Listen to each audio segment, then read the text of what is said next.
dikawinke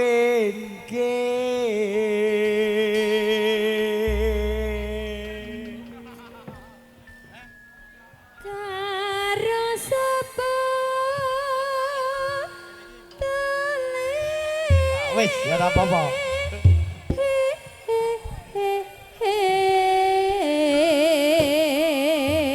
asik ayo Pak Gareng sing penting ana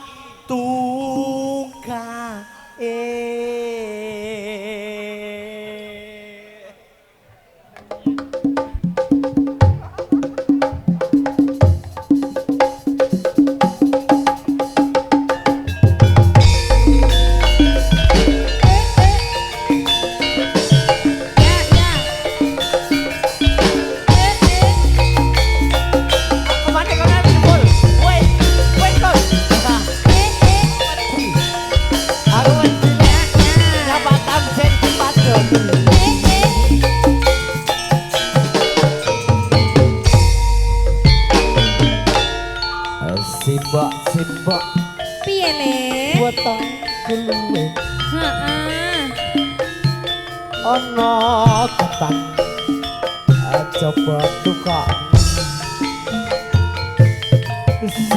simbok aku wis gedhe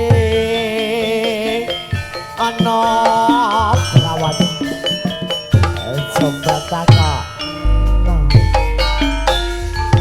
dole katane apa dicampuri kelapa parutan dole kono garek gampang paling penting duwe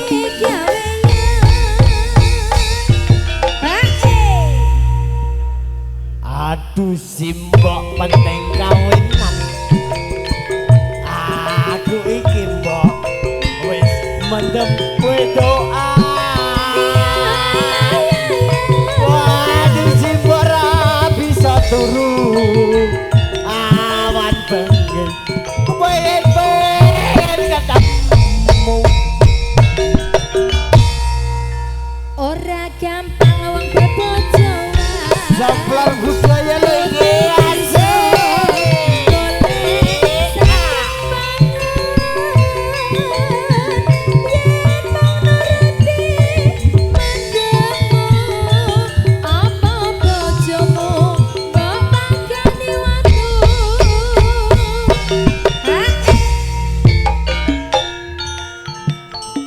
Mbok aku tak nyambut gawe golek duit kanggo nikah iya dole dongane boe muga wae bisa terlaksana wasik samplar budaya monggo Bapak Ketua monggo Pak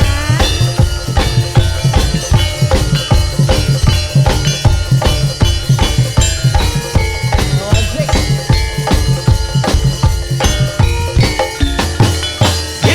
cik cik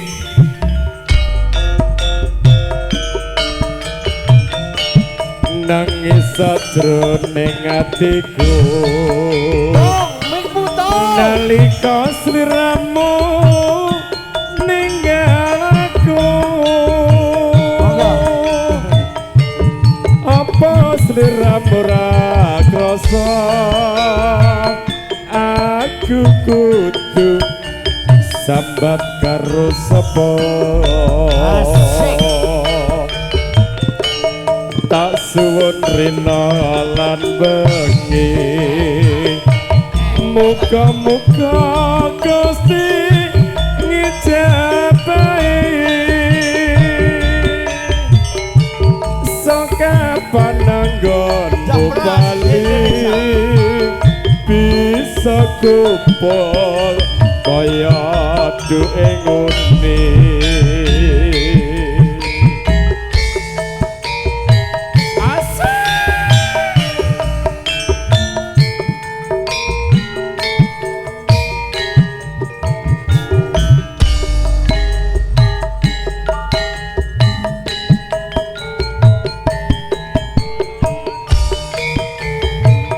tak enteni ing pupu sing tresna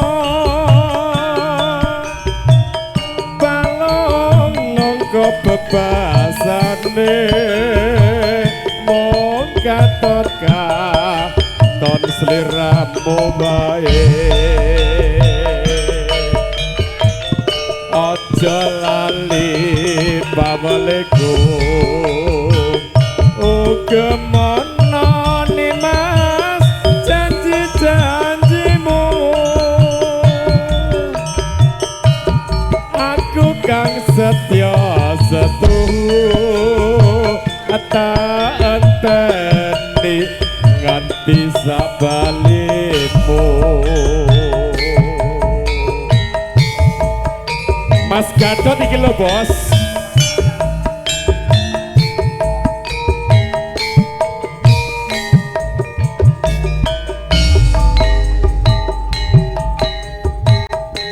tau nono windonono tak enteni ing pupu sing tresna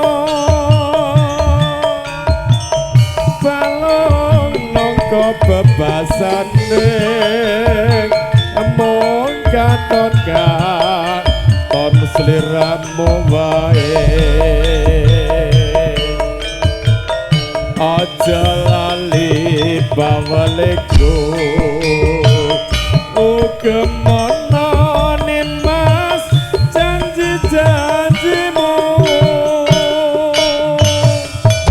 aku kang setia setuhu tak enteni nganti sabalimu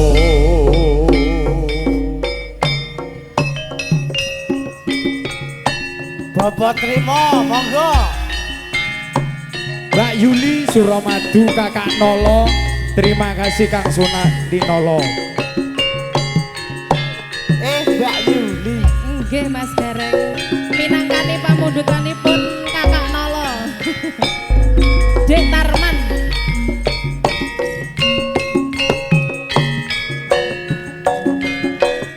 Berarti sangone aja gelem lho Mbak Yuli. Sampun Mas. Tambahi, 3M. tambahi. Le nyangoni 3M. Pak Joledek wis nyawer apa urung? Dereng Mas. Alhamdulillah. Monggo Pak Joledek. Katresnanmu biyen kok ucapne ana Suramadu lupaku nyabrang segara Penting Pak Joledek liwat nyawer. reto Pak Joledek nyawer. tumuju ing metu Monggo Pak Joledek nyawer. Base Doping Kalimantan Indonesia. Janku apa sing kelingan nalika ketemu. Makasih Pak Godek prasetyamu tak ugemi. Kuwi kok Pak Godek, Pak Joledek urung. Ambak wayah wengi saiki ninggal lunga sembah nuwun kedawana bakanganing rasa kelingan ing biyene ana treteng Suramadu kae ayo Pak yo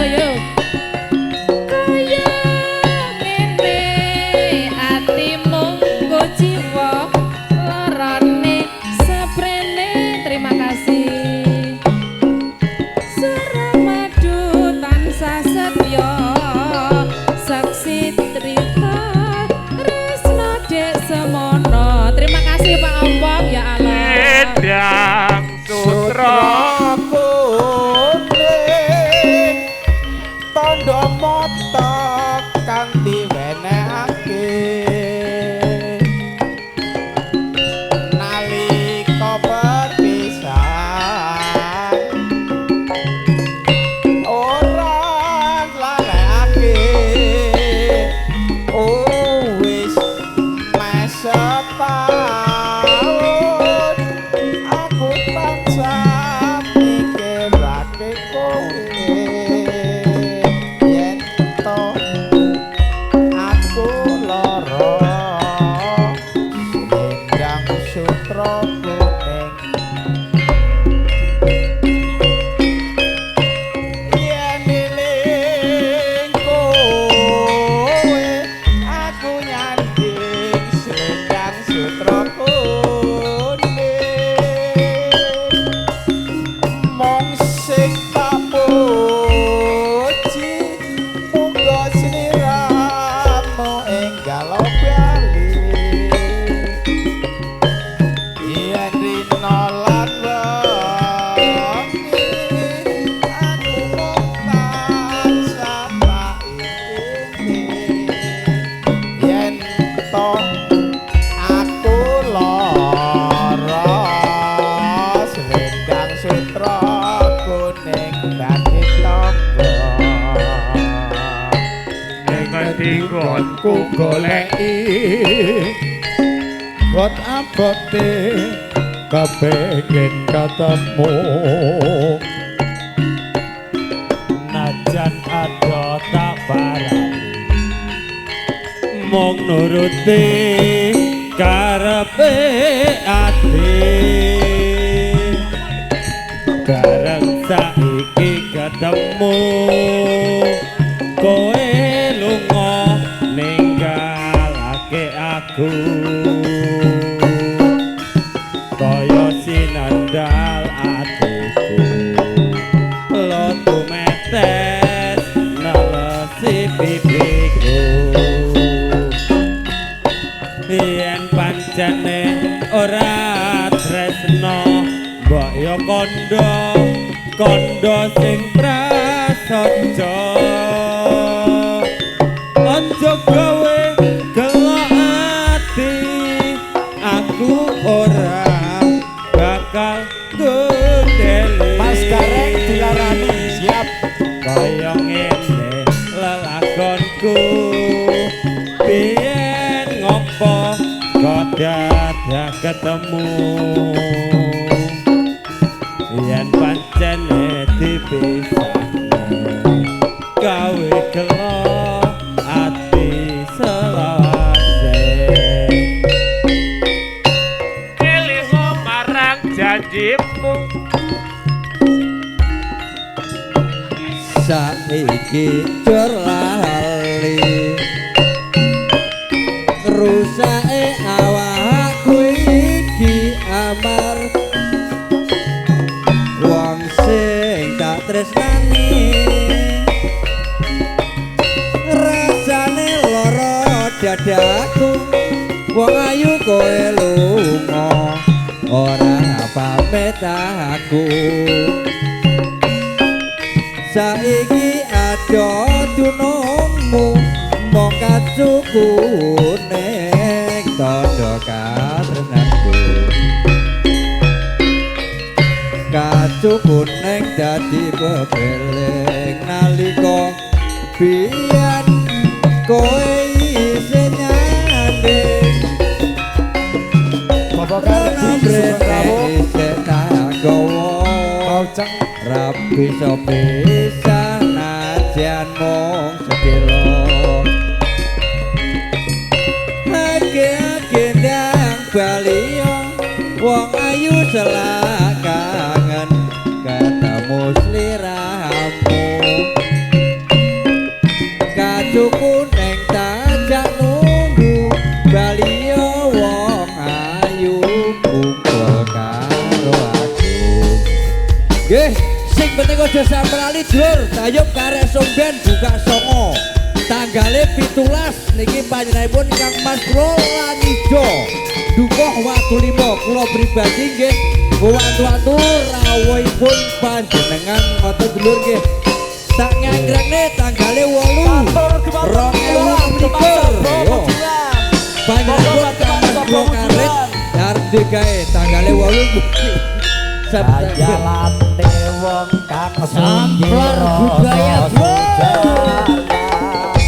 ora liya yen dheweke arep dikepeda kuwi teku aku teke dia cinta aku suka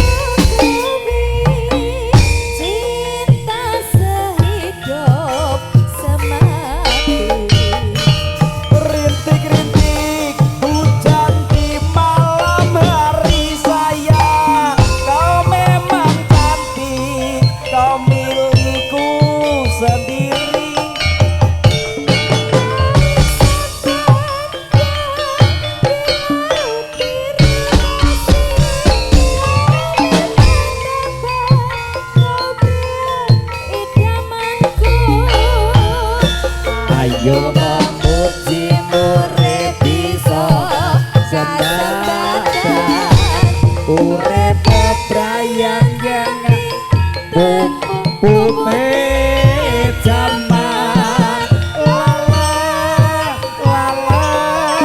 lala lala lala oh cinta kaya di surga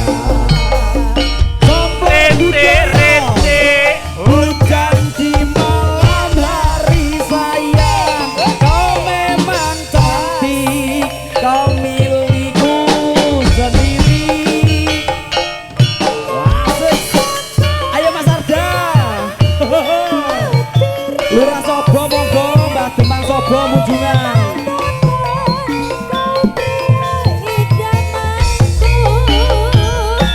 ayo memuji urip bisa kasembadan urip bebrayang nganti besok pupute jaman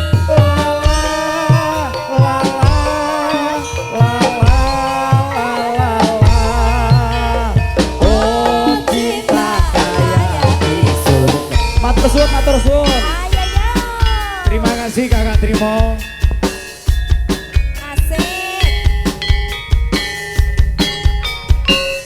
asik bro pun ngantos kesupen dulur-dulur tanggal 17 wonten dalipun Bapak Lani Jonduko niku priyautune keton niku ngose sak keset hei hei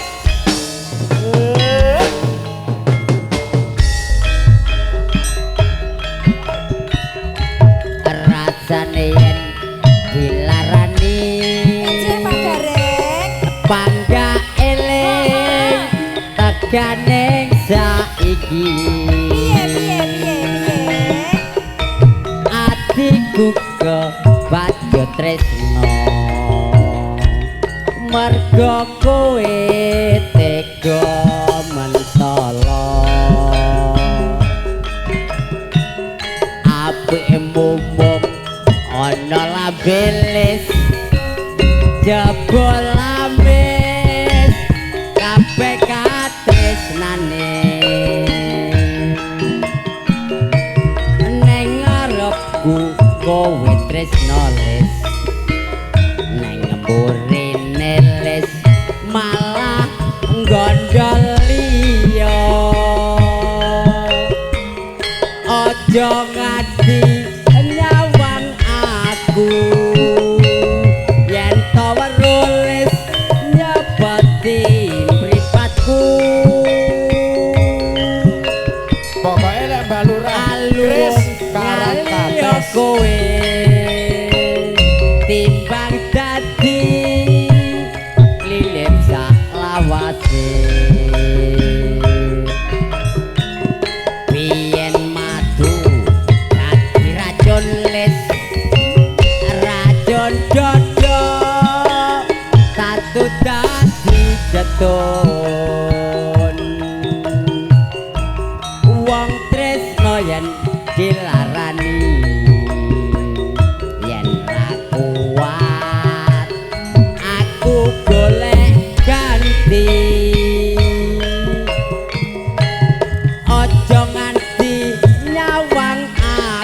yul yen to weruh nyebeti mripatku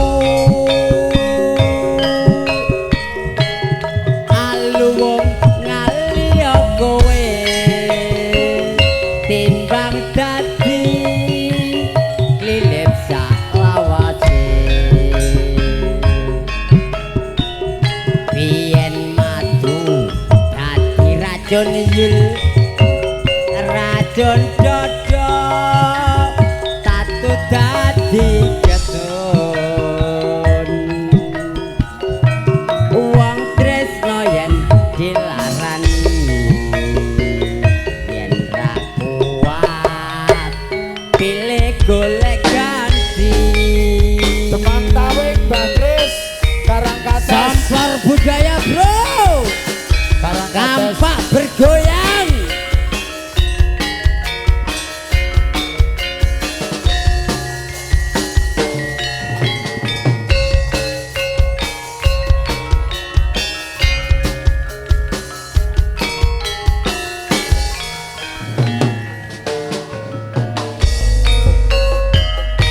Kula wakilipun Pak Karji Timan kali Pak Dianto Pak Guru.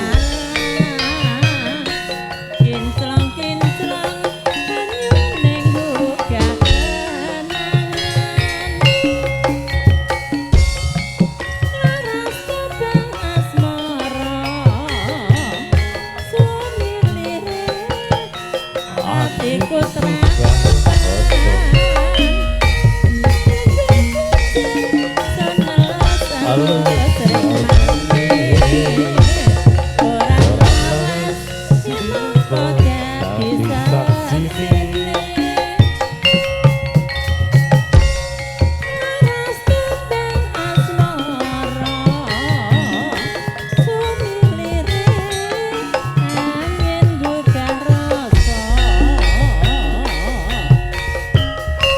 Mbok yo eling Karangkates ning saiki kowe ora grewes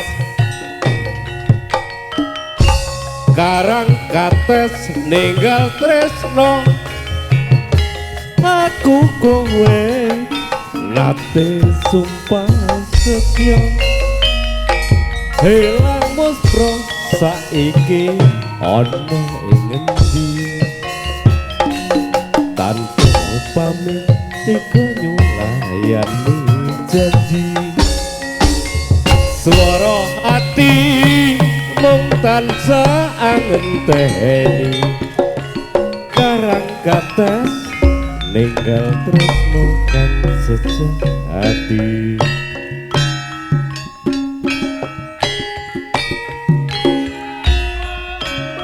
Monggo, baik.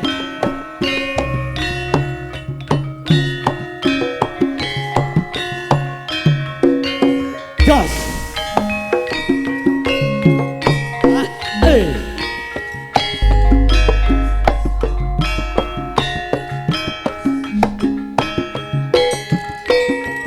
Dua lolo, oh,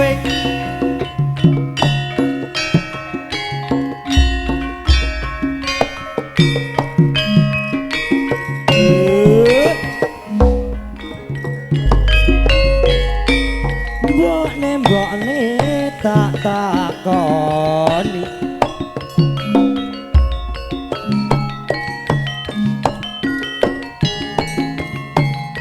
apa tenan aning paran kowe duweni sir-siran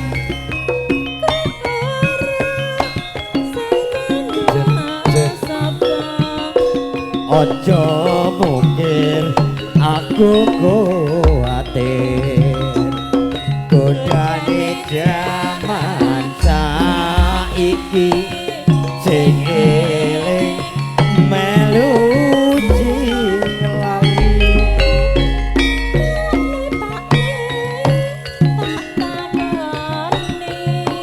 ya mbokne takon apa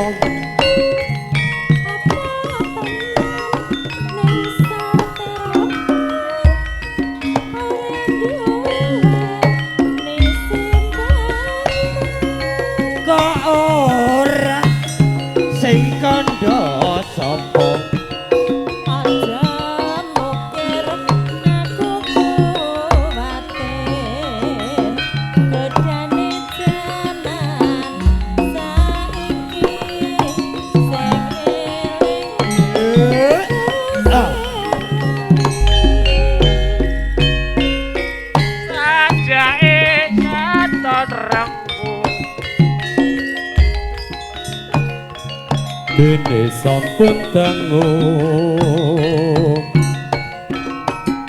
dikakak ngatet sakniki jur pinten apa pancen sampun bosen ing mongko prasetyamu natan keker walik watu boten badhe lintu nanging kok ngene kedung burine apa ya aku jodone bebasan saumpama kaya ngenteni kumandangi sela langgeng batine rontang-ranting kaya dijerju ing lekasan motang manting ana kang wis kalakan ngumbar katresnan ra mikir bebrayan balik jur aku wis kadung kesurung hatiku mung tansah rengu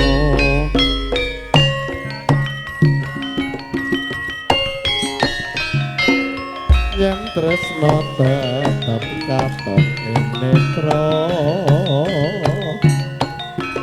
bebasan kalingan gunung pengen sanding tansah runtang-runtung ewo dene sira nikmat tansah gawe atiku was-was ati bingung pikir suwung nganti lekwo mergo ganggu wujud nimas welas ana aku urip sepi yen tanpa sliramu prasetyanmu wingi une nganti besok tetep tak ugemi sing tresnoku iki linambaran tekad tukang suci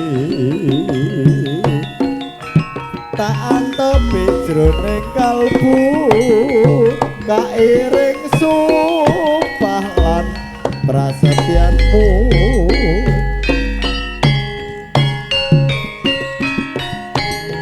monggo kamu duduk Bali.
uga Kang Mas Gatot.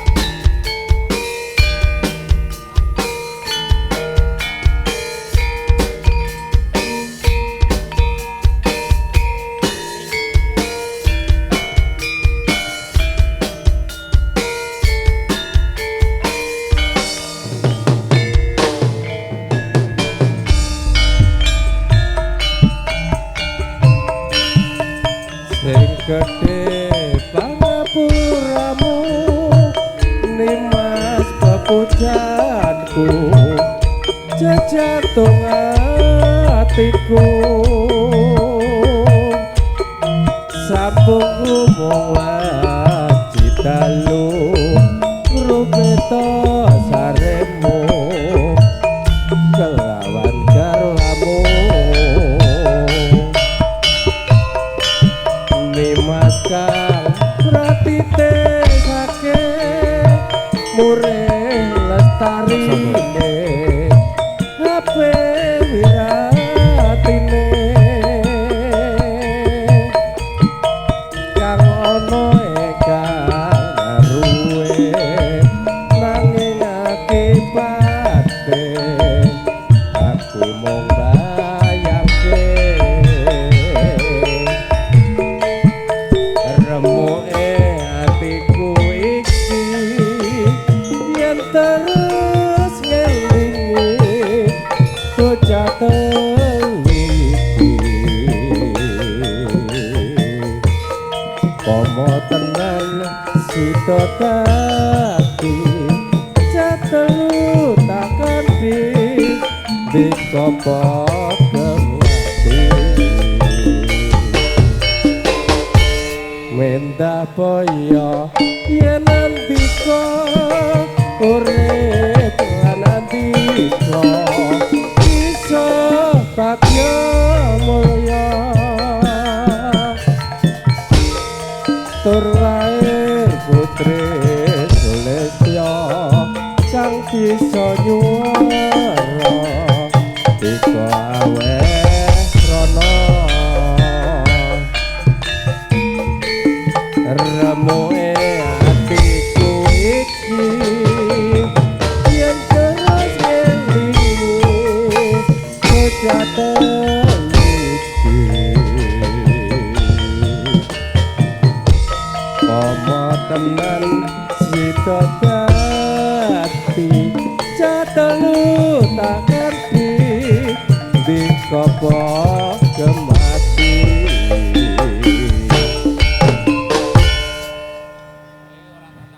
ya ngono ngepos riyen Mbah Jackson. gending menika kagem rencang sedaya wonten kampak mriki ngapunten niki wong adoh mendah boyo yen to bisa urip lan andika bisa bagya mulya jur lair putri Sulistya kang bisa nyuwara dika aweh srana sun Sewu monggo Pak Dianto, Pak Kesnawa, Pak Karji monggo nun sewu nggih. Nuwun sewu Mbah Guru Hadi Siap. munjungan ora rumangsa yo monggo Saya sore saya rejo bos iki.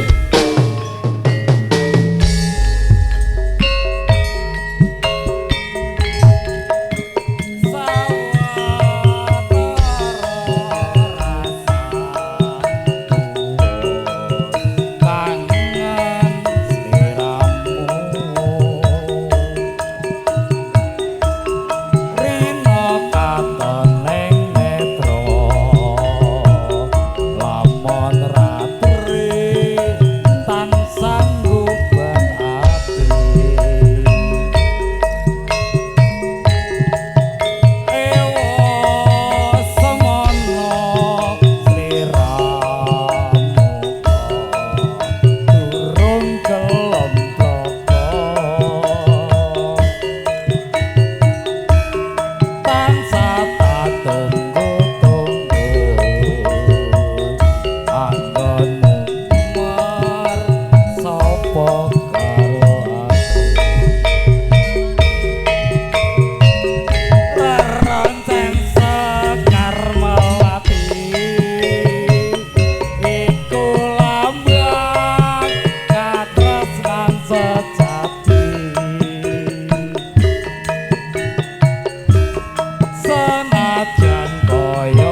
sesingitan gending pamundhut saking Mas Godek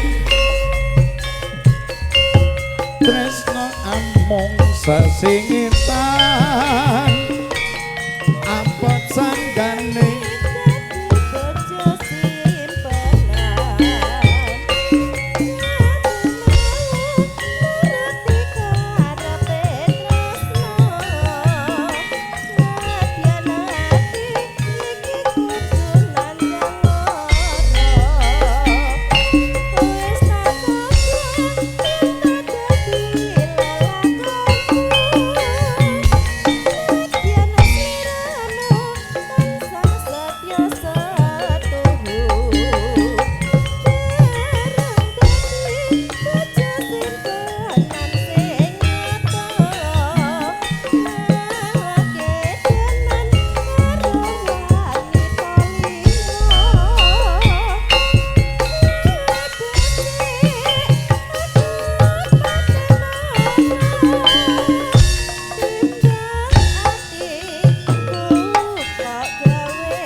Ngapunten Saudara Ferry diharap kembali ke lokasi.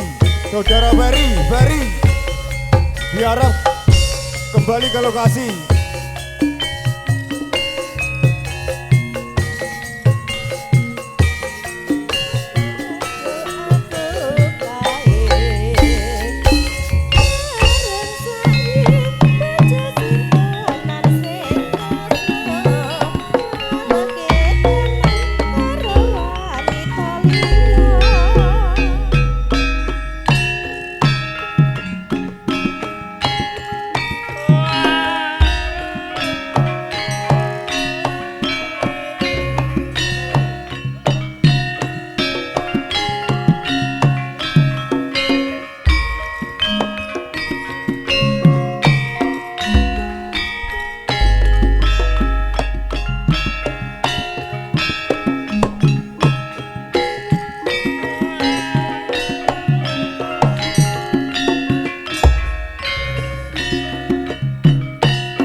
Takon apa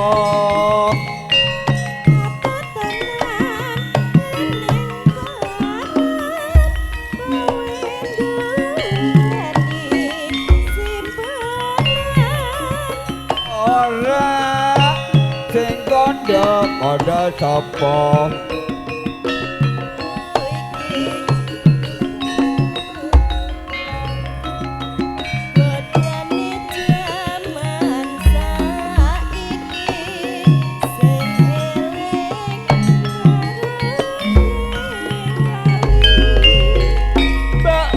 bene tata kone Ya pakne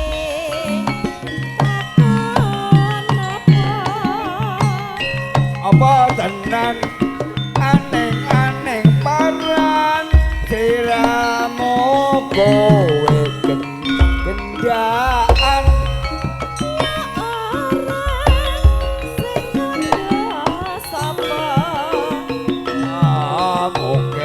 wargamu kuwatir Badane jaman saiki sing eling Siapa itu? Si baju putih bajumu hitam jenengmu merah bibirmu sayang sebut namamu mana rumahmu ku ingin tahu Bendungan Semurup dek iku alamatku Jalan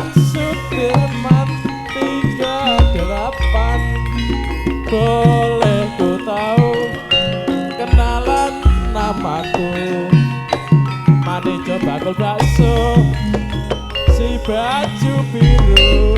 Siapa itu si baju biru putih bajumu hitam sepatumu merah sampur musik jemput namamu mana rumahmu ku ingin tahu. Bendungan Semurup dek iku alamatku Jalan Sudirman 38 boleh ku tahu kenalan namaku mane coba bakul bakso si baju biru. Surya waya sore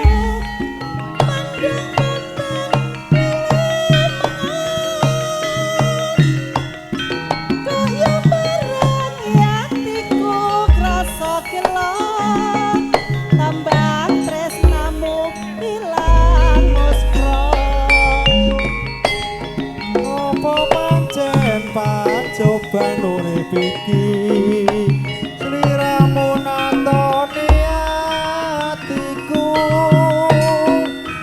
apa tenan lelakon sing tak sangga kebet tresnamu ngemu iso apa pancen wis dinesti sliramu kebaco tak tresnani ning nyatane sliramu ora bisa tak antepi pungkasane tak trimo lelakonku senadyan perih jroning ati mugi Gusti paring apa padha kabeh lelakon urip iki. Aja sok gampang janji wong manis Yen to amung lamis becik aluwung prasaja nimas ora agawe juwong dan sanggugemi tresnamu wingi jebul lamung lamis kaya ngenteni dukuling jamur ing mangsa keklingko aku iki prasasat loro danan tuk jambi kok aja amung lamis kang wis dadine banjur dides akeh tulodo wong demen citra uripe rekoso bilih sawiji ngendikan suci tanggung bisa